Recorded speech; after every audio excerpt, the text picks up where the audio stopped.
Morning.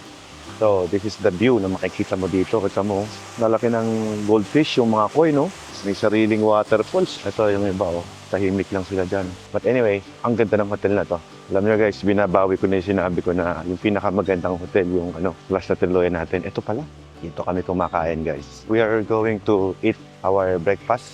Wow! The best part ang makatapos ng safe. Ito, bonus na lang to eh. So, mga sceneries na nakita natin, ano yung pinakanaganda?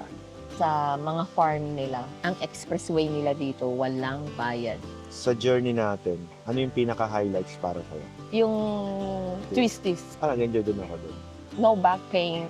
Ako sa mga kagrupo natin, wala akong masabi. Ang Oh. sarap nilang kasama. Very down to earth, humble. How are you doing, guys? Okay? Yeah, we're Very good. good. Let's give me money. And tour. Hey, give me that.